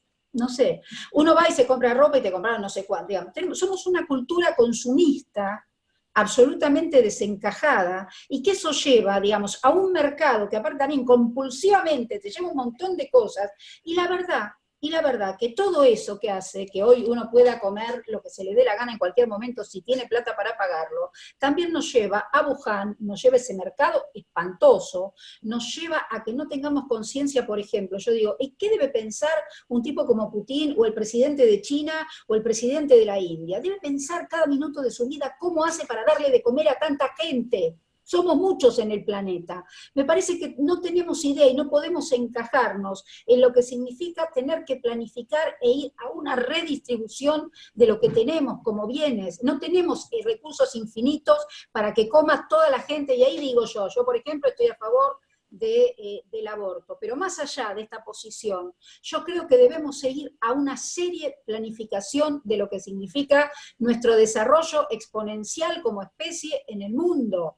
Lo estamos matando. Entonces digo, desde ese lugar, si podemos tener conciencia, me parece que podemos seguir viviendo en un planeta al que podemos limpiar, al que podemos cuidar, al que podemos ir a tener, por ejemplo, yo salto de un ejemplo a otro, pero para que se entienda a dónde voy, para no quedar tan tremendista. Yo digo, ¿por qué lo seguimos a Edison y no a Tesla? Uno nos vendía la electricidad, el otro la daba gratis. Bueno, el mercado y el poder hizo que se fuera aquello que teníamos que comprar. Digo, como esta debe haber mundialmente un montón de decisiones que se toman. Entonces, hay cosas que son evitables, yo estoy convencida.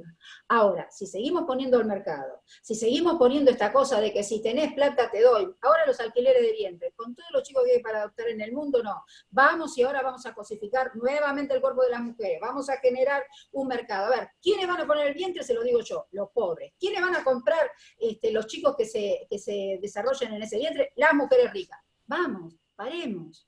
Es decir, me parece que, por eso digo, uno a veces cuando se mató a Dios también se mató a su asesino. Yo creo que cuando se quita el sentido, y no porque nos tengamos que volver todos religiosos, pero tenemos que empezar a trabajar una ética. No podemos hacer de este planeta lo que se nos da la gana, en aras de lo que queremos. ¿Sí? Es decir, tenemos que ponernos un freno. Si nos seguimos dejando regular por el mercado, yo creo que nuestro futuro es incierto. No sé qué va a pasar, no me gusta hacer futurología, pero nuestro futuro se presenta como incierto. Sí, mi opinión al respecto, y vinculada un poco a las cuestiones que van surgiendo acá, mi visión es dual. Por un lado tengo una enorme esperanza de que todo lo que estamos viviendo sirva para pensar una sociedad más igualitaria, y donde el papel del Estado y las políticas públicas, gratuitas, democráticas e igualitarias, sean un ideal aspirar, ¿sí? Mi criterio es que es por ahí donde hay que ir, ¿no? Un Estado en donde tenga un papel activo en cuanto a diseño e implementación y puesta en práctica de políticas igualitarias y gratuitas. En salud y en educación esto es central, y en ciencia, ¿sí? Fundamental. Y que casualmente, por la tradición que tiene la Argentina, a pesar de las diferentes olas neoliberales que han intentado romper esa tradición y ese peso de lo público por sobre lo privado, aún hoy vemos que a pesar de todos estos intentos que ha habido, lo público, ¿sí?, responde mejor ante situaciones de crisis, ¿sí? Y había una pregunta ahí en torno a qué es lo que queda, o así como el tren sanitario abrió la calle Corrientes, había una pregunta por ahí, ¿qué va a quedar de esta pandemia? Sin lugar a dudas, la infraestructura sanitaria, esto es central. A mí, cuando voy, no las recuerdo ahora, pero cuando no van diciendo se abrieron tal hospital, se ampliaron tanta cantidad de camas, se compraron tantos respiradores, esto va a quedar. Más allá de que ahora quizás no alcancen, ¿no? Y estamos entrando en una situación muy crítica en ese sentido, que van a ser estas próximas semanas, esa infraestructura queda. Cuando pase la pandemia, esa infraestructura sanitaria, pública, va a quedar, y esto es central, y es clave. ¿sí? Y me parece que por ahí tiene que ir. Y tiene que legar algo, si tiene que legar algo positivo, esta pandemia que estamos viviendo, me parece que es tratar en la medida de lo posible, no es fácil, sabemos que esto no es nada fácil, pero tratar de que podamos comprender que la única forma de poder salir de esto es con políticas sociales activas y públicas, con un Estado rector que diseñe políticas en ese sentido. Bueno, así como hablo de la salud pública, podemos hablar de educación, y quiero destacar también el papel de CONICET en cuanto a las innovaciones que se han hecho en forma veloz, ¿sí? También por una tradición de investigación que tiene la Argentina, ¿sí? Si uno de los laboratorios de CONICET pudo sacar un reactivo para detectar el virus, no es por magia, ¿sí? Esto fue porque ya venía con tradición previa en estudios de dengue, ¿sí? Cambiaron todos sus equipos de investigación y en vez de dejaron en suspenso las investigaciones de dengue y pasaron a estudiar el coronavirus. Y en tiempo veloz sacaron un reactivo para hacer los testeos que evitan más gastos del Estado para comprarlos afuera. De esto hay un montón de ejemplos, ¿no? En estos últimos, porque hay muchas preguntas, a ver si podemos, sí, nada, para poder darle lugar a algunos otros que... Sí, obvio, sí. Igual, por supuesto, resaltar el trabajo que está haciendo nuestra ciencia, sin lugar a dudas. Nos preguntan si, por un lado, si el concepto de inmunidad de rebaño, ¿qué piensan ustedes de eso? Y también, Fernanda, nos preguntan para vos si esta cuestión que vemos que algunos pensadores tienen, ¿qué pensás de este pensamiento que de las crisis salen momentos más fuertes para la sociedad, donde la sociedad se renueva y podría ser una oportunidad de pensar una nueva sociedad con más valores y donde podamos vivir de alguna manera más igual? Yo no creo en la teoría del rebaño, sinceramente no creo. Pero biológicamente no funcionamos así. Si no haces algo, la inmunidad sola no pasa, al menos en los últimos, 10.000 años de historia, no pasó. Con respecto a las crisis y todo, también, es decir, si vos lees la historia del mundo, es la historia de lo que se desarrolla, lo que crece y lo que se cae.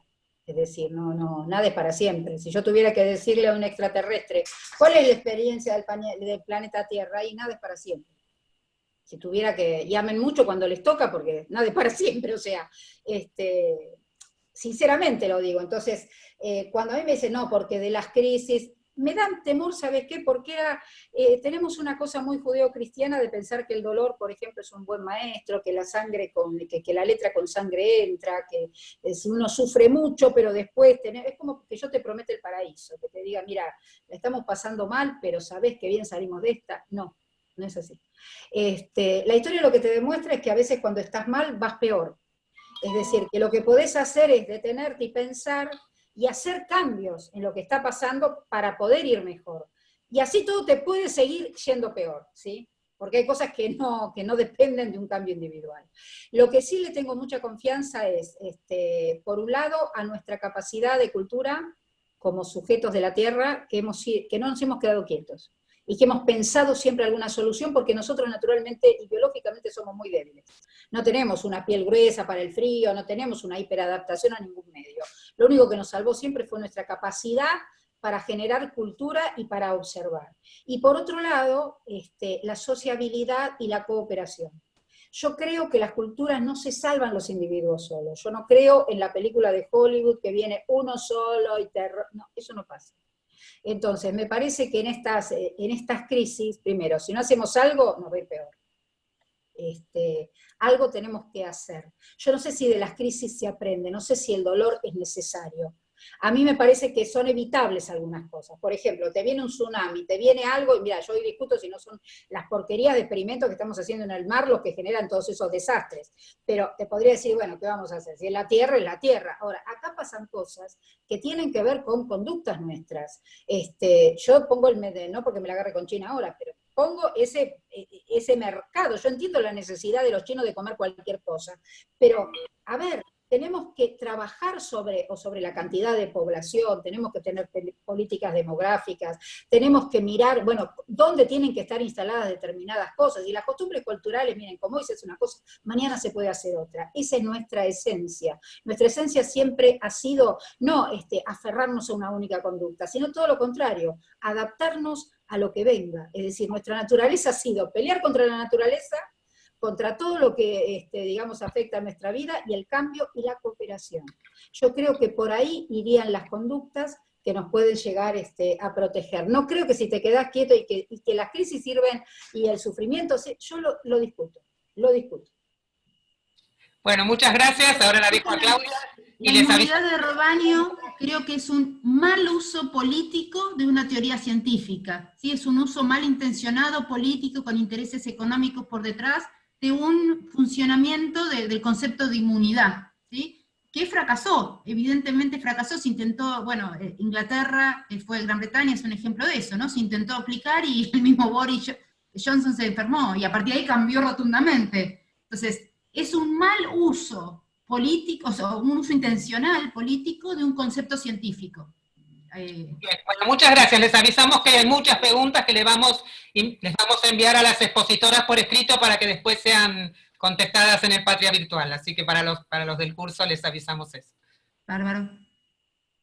Sí, Oscar Parrilli quería hacer un comentario porque se ve que ha sido muy inspiradora esta clase, así que Oscar, si estás ahí y querés... Sí, quería sumarme un poco a lo que planteaba recién tanto Fernanda como Karina y a la pregunta que se hacía, y sugerir la lectura de un libro de Naomi Klein, La teoría del shock, donde precisamente lo que dice es lo contrario, no es que las crisis son una oportunidad, en realidad las grandes crisis son una oportunidad para condicionar, para subordinar y para implementar políticas en contra de los pueblos, en contra de la igualdad.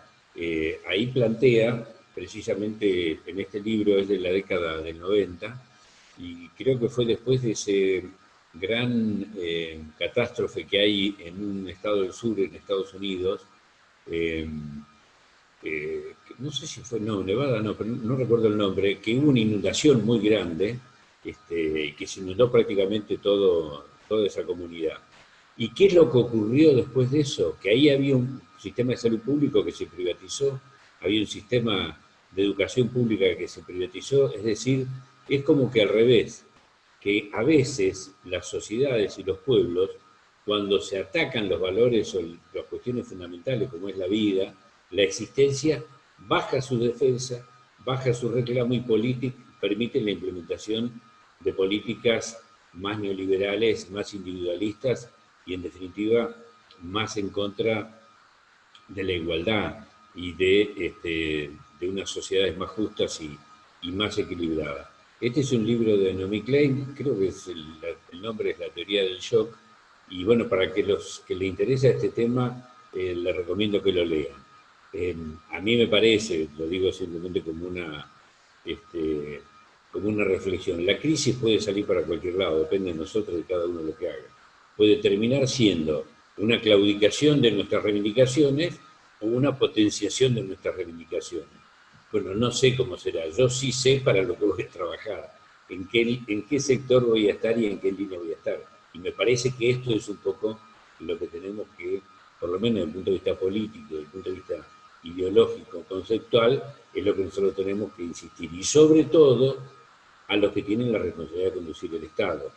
Y que las crisis no sea causal de un retroceso, sino que la crisis sea motivo de un crecimiento y de un ascenso. Pero no todo está dicho, depende de lo que hagamos. Esta reflexión, gracias. Muchísimas gracias, Oscar. La verdad que, bueno, el chat lo está demostrando, todos estamos muy conformes con esto, así que con esta clase de hoy creo que es muy promisorio el curso. No sé si Fernanda o Karina o Diana o Débora tienen algún comentario más, porque en general en los últimos 5 minutos les cuento nuestra costumbre, una linda costumbre, abrimos todos los videos y abrimos todos los audios para saludarnos antes de despedirnos, pero como nos quedan unos minutos, no sé, Diana, si querés comentar algo, o Débora, ahí vamos por Diana, adelante. Bueno, la verdad, En el caso mío particular, pese a que estuve, digamos, un poco en la cocina de cómo se gestó todo el seminario, mis expectativas total y absolutamente superadas. Total y absolutamente superadas. Quiero felicitar a las dos profesoras, porque verdaderamente aprendimos un montón, y coincido totalmente con lo que se ha dicho, digamos. Todo lo que pasa depende de uno. Uno no puede entregarle la vida de uno y el futuro de uno y de sus hijos a otros, digamos, ¿no? O sea, necesitamos militar, necesitamos formarnos, por eso creo que este seminario está perfecto. Se puede mejorar como todo, y la verdad, felicitaciones al grupo técnico que trabajó la última semana de manera impresionante, la galería virtual que armaron, las clases como se vienen dando, verdaderamente felicitaciones a todos. Quería hacer un comentario de ese tipo. Gracias, Diana. ¿Débora? Bueno, nada más que compartir lo que ha dicho Diana, pero también quisiera resaltar las palabras de Oscar. Creo que la situación en que nos enfrentamos no implica presagiar un escenario que vaya por lo negativo, es al revés, depende de todas y todos los que pertenecemos a este espacio político, que se transforme en un mejoramiento hacia una sociedad más igualitaria, inclusiva, que define el desarrollo como lo define el concepto de democracia sustentable, que es el crecimiento con inclusión. Creo que Oscar ha sido más que claro. Igual felicitar, vuelvo a repetir, a las profesoras que estuvieron excelentes, al equipo técnico que hay atrás, bueno, a vos, Claudia, que sos ahí el alma mater, a Gabriela, que está con... Bueno, a todos, a Diana, y decirle que me siento muy contenta, muy orgullosa, muy feliz. Y bueno, y ya pasó el primer encuentro porque estaba un poco en mi primera vez un poco nerviosa. Pero bueno, nada más, es eso. Bueno, eso habla de vos, Débora, porque sos tan responsable. Has sido ministra de Industria de este país y estaba en cada detalle de la clase de hoy. Eso habla de Débora Giorgi. Bueno, estas son nuestras militantes. Fernanda y Karina son dos grosas, les cuento algo a las dos. Nos están pidiendo una segunda clase de ustedes. Así que seguramente hagamos algún taller, algo se nos va a ocurrir solo de historia, porque además han sido tan ilustrativas. Vos porque hablás como si viéramos cuadros. Y Karina, que además nos mostraba los cuadros. Bueno, lo de la calle Corriente, lo de Chacarita, yo aprendí un montón, no sabía nada. Así quedó que, la polio, la viruela, quedó un montón todavía. Por eso, tiene mucho que contar todavía. Y además, ustedes nos llenaron la mañana de imágenes, chicas. Nos llenaron las mañanas de imágenes. Nos dan ganas de ir a leer. Ahí estaba revisando, tanto en la plataforma virtual como en la página de Patria del curso, están los textos. Ahí me comenta Vilma Cabrera que hay videos, las fotografías de los cuadros que mostró Karina están en el Patria virtual. Se ha convertido en una suerte de galería el aula, aprovechenla, hay mucho para leer esta tarde. Gracias por estas imágenes, gracias por estos aprendizajes. Y dos cuestiones. Gabriela Alegre le queda el desafío de hacer un taller optativo de historia, solo de historia con ellas dos. A Gabriela Alegre como coordinadora general le queda ese desafío.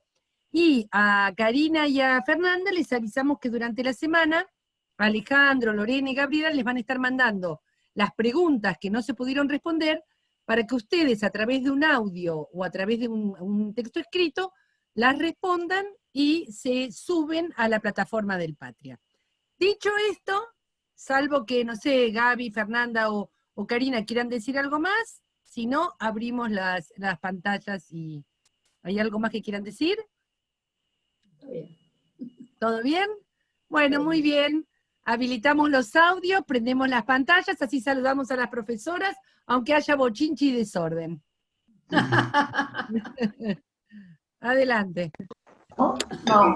Actívense los audios que ahora pueden. Felicidades a todos, saludos. Es un gusto para todos, gracias. Gracias. Y todas. Gracias. Un abrazo grande. Muchas gracias. Gracias a todos. Saludan. Gracias. Me ando un poco mal, pero... Chao, que le vaya bien. Recuerden que queremos una casa patria en Córdoba. Gracias, compañeros. He tomado la clase. Gracias. A todos. Muchas gracias. Todos, compañeros. Gracias. Muchas gracias. Que no me permite dejar el video. Gracias. Gracias. Gracias a todos, gracias. Gracias. Felicitaciones a todos. Gracias a todos. Queremos un bico a las profesoras de historia. También la imagen. Muy buena clase. Excelente. Pueden habilitar los videos uno, por favor, que cada uno habilite su video, que están para habilitar. No permite, me dice que Sí, hay que cliquear en video. Y la imagen se me titila y se me va. hay que habilitar. Habilitado. A ver. Iniciar su video porque mejoramos la técnica. Adiós, compañeros. El operador lo de Habilitar. Felicitaciones nuevamente para La todos. semana que viene damos instrucción de participación. Felicitaciones. No se olviden de la casa patria en Córdoba. No, vamos a Felicitaciones a olvidar. todos. No. Porque no puedo habilitar. Hola, Adriana. Pabla, ¿pudiste entrar? Buenísimo. Hola, Sí, pero Ramón la Esteban. imagen. Hola, Ramón la imagen no deja la imagen. censuradora. Gracias. Boicotearon la imagen. Los videos. Vilma, me peiné para salir en la foto y... Si no tengo los cuadritos abiertos. Sí, habilita este video. Bueno, la semana que viene les enseñamos. Así aparece. Gracias, compañera. Pude habilitar la cámara. Ahí sí. Mira, es una generación entre los 40 y los 60, más de 40 te digo. Ramón Esteban, ¿me escuchás? 50 y 60. Ahora me dejó. Y no me permite. Ver los cursos porque me titila la imagen. Hola, desde Quito, Ecuador. ¿Me escuchás? Esteban. La mina de Ecuador. Hola, acá veo. Felicitaciones a todos. Saludos a San Fernando, Esteban. Gracias. Saludos a Cristina. Vamos a mostrar este Muchas video. gracias. Abrazos peronistas De la pantalla en negro. Hola, Soñes. gente linda. Haciendo de la clase y quedamos por favor. Es tu ojo. Es la primera vez que participo en una Compañero, se me pone la pantalla en negro y no veo nada. Patria. Me encantó. Brillante. Gracias, Daniel. Lo escucho, gracias. Gracias, Daniel, por participar. Cuánta pasión que se ve. Gracias a todos. Abrazos. Qué geniales, Excelente. De Mar del Plata. Gracias. No sé si digo, pero gracias a todos. de la Costa. Santa Teresita. Hola, Vamos a Teresita. Mar del Plata. Mar del Plata, qué lindo. Digan sus lugares. Córdoba. Con la próxima Casa Patria en Córdoba.